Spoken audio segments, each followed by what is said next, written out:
Confessions of the Queen of Abundance. A love letter to the suitcase I swore I'd leave behind. I've always aspired to pack like our son Eli, arriving at our home with one tiny suitcase for an extended stay. I have always wanted to be one of those travelers who goes carry-on only, but I never seem to be able to manage it. No, I've got a checked suitcase, a decent-sized backpack stuffed to the gills, my CPAP machine, and a small travel purse. Sometimes I also wear a fanny pack. I have never learned to travel light. There's a reason my friend Barbara nicknamed me the Queen of Abundance. Still, each time I travel, I hope to do better, to bring less. My North Star is a woman who came on a trip that Karen and I led to Machu Picchu and the Sacred Valley of Peru almost 10 years ago. Our client, a poet, had been traveling around the world for 2 years when she joined our tour. She was one of 14 writers who accompanied us. Despite our admonitions not to do so, many of them arrived burdened by large suitcases, sometimes more than one. The poet arrived with a tiny carry-on suitcase she could easily manage, one of the tiniest suitcases I've ever seen. I was in awe of how little she carried, yet she always seemed to have everything she needed. One night, after dinner, I asked her about her packing system, and she happily walked me over to her room and showed me. What I retained from her demonstration was a lesson in hand washing. The poet carried small packets of soap, and every day when she showered, she brought her dirty clothes with her into the shower. She only traveled with synthetic quick-dry fabrics, no cotton for her. She washed her shirts, hiking pants, underwear, and socks while she washed herself, using her feet to agitate soap into the clothes on the floor of the shower. She also taught me her special method for wringing out wet clothes.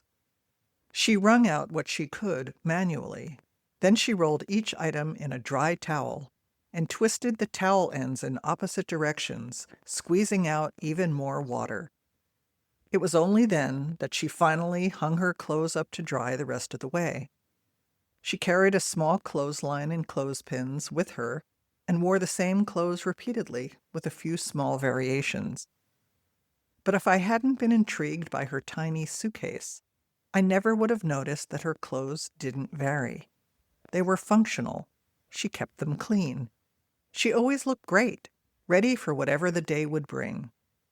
I was so impressed by her daily clothes washing system that I integrated it into my travel routine. I've used it for years. Hand washing has become for me a pleasurable, relaxing daily meditation. But now I've added a scrubba, a portable washing machine my Camino co-leader Brenda Porter told me about. I love my scrubba. It's a small, flat plastic bag with nubbies inside that rub the dirt off clothes. You fill the scrubba to the fill line with water, add soap and a few items of clothing, fold the top down, press out the air through a tiny release valve, seal it with a handy locking device, then roll the scrubba on a counter with your hands or on the floor with your feet for 3 minutes. Then you empty out the dirty, sudsy water, rinse the items in the bag, wring them out, and hang them up to dry. The scrubba is elegant and well designed, but it's definitely one more thing to carry. I can always justify falling in love with one more perfect piece of gear. And no, I'm not getting any kickbacks for mentioning it here. And if you go to the post on Substack, you could see a picture of the scrubba. I'm afraid I will never travel like my student in Peru, though I can imagine how liberating and freeing that would be. Just a small carry-on. That has never been me. Oh, I have excuses. I'm the teacher. Of course I need my laptop and my singing bowl and all my handouts and name tags and. But it's not just that I'm the trip leader. I overpack when I go on trips for pleasure, too. My first inclination is to think, What might I need? Not, what can I do without? I've pared things down over the years, but I still often take 3 shirts when 2 could do, 2 pairs of hiking pants, not 1, 6 pairs of socks rather than the 2 that would suffice, 2 power adapters. Someone else might need one, and they always do. My wife, Karen, is a minimalist. When we had babies, I'd go out with a big diaper bag stuffed with everything a baby could possibly need. She'd go out with a single diaper and a couple of wipes. Karen would prefer to be caught unprepared and have to improvise than be laden down with stuff. Me, I happily fulfill the role of family Sherpa, proud of how much I can carry. The last time I hiked the Camino, in 2024, I brought 3 pairs of shoes. Loa hiking boots, Hokas to give my feet a cushier environment for the final miles of the day, and Echo hiking sandals for the hours I spent off the trail. This year I'm paring it down to 2, a pair of low-cut Danners and a new pair of Echo sandals. I wore out the last pair. This reduction in shoes feels like an accomplishment, but despite my attempts to keep it spare, the pile of things I'm taking to the Camino on my bedroom floor just keeps growing. I have to face it. Packing light remains an aspiration. And now, at 70, there's a new twist. No matter how much I cut back on clothing and shoes, I have a whole other category of things I need to carry with me. Medical supplies. For 20 years, I've traveled with a CPAP machine. I'm used to that, but it is one more bag I have to carry. To prevent another flare-up of diverticulitis, I take 2 fiber supplements daily. They'll require that I carry 2 big Ziploc bags with dosages measured out and a scoop, enough for the entire month I'll be gone. I've learned the hard way that I can't find what I need in a foreign pharmacy. And if I skip the fiber while eating an unfamiliar diet of culinary compromises, well, problems will ensue. This means carrying a whole lot of unidentified white powder. The hard plastic containers are just too big to carry. As an old white lady, I don't worry about what carrying all this white powder means for me going through borders. It's a measure of my privilege that I don't have to. I also take things to prevent another round of breast cancer and stave off mental decline. I travel with 2 kinds of thyroid medicine, vitamin D, vitamin B12. Recent lab results showed I was deficient in both, and zinc, and probiotics. Calcium and strontium supplements to keep my osteopenia from developing into osteoporosis. Ativan to break into tiny pieces to help me get over jet lag. And a homeopathic remedy in a tiny glass jar. I've always been one to bridge Western and alternative medicine. I'm sure there are a lot of other things I'll add as I get closer to my day of departure. These will be the things I pack last because I take them every day. There are also things I'll be leaving behind.